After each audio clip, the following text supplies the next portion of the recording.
एक ऊंट और एक ऊंट का बच्चा चिड़ियाघर में। उसने अपनी माँ से पूछा कि माता, ये हमारे पीठ पे कुबड़ क्यों होता है? तो माँ ने जवाब दिया, बेटा रेगिस्तान में कभी कभी पानी नहीं मिलता बहुत समय तक, तो पानी स्टोर करने के लिए नेचर ने हमको ये कुबड़ दिया है कि हम पानी बहुत सारा एक साथ ड्रिंक कर सकते हैं, इसको सेव सिक्योर कर सकते हैं। अगर हमें बहुत दिन तक पानी ना मिले तो अंदर का वाटर से हम लोग अपनी लाइफ को मेंटेन कर सके। बेटे को बात समझ में आ गई, उसने कहा वेरी गुड। तो उसने बोला, माँ हमारे ये पैर इतने बड़े बड़े क्यों हैं, ये पंजे हमारे इतने बड़े बड़े क्यों होते हैं? तो उसकी माँ ने बोला, बेटा रेगिस्तान बहुत लंबा होता है, दूर तक जाना होता है, तो दूर तक जाने के लिए ईश्वर ने हमको बड़ा पंजा दिया है, बड़े पैर दिए हैं। बेटे को बात समझ में आ गई। बेटे ने तीसरा सवाल पूछा कि हमारी आंखों के आगे इतने बड़े बड़े बाल क्यों हैं? तो उसकी ऊँटनी माँ ने कहा कि बेटा रेगिस्तान में आंधी बहुत चलती है, रेत उड़ती है, तो रेत हमारी आंखों में ना आ जाए, इसलिए ईश्वर ने हमको आंखों के आगे हेयर्स दिए, बाल दिए। अब वो जो ऊँटनी का बेटा था उसने चौथा सवाल पूछा, और उस चौथे सवाल ने उसकी माँ को चारों खाने चित कर दिया। उसने कहा, अच्छा कुबड़ पानी सेव करने के लिए रखा है? माँ ने बोला हाँ।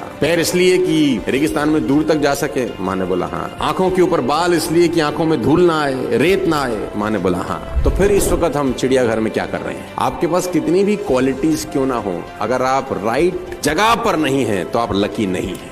What is luck? सही जगह पर, सही समय पर और सही लोगों के बीच में बैठने को बोलते हैं लक।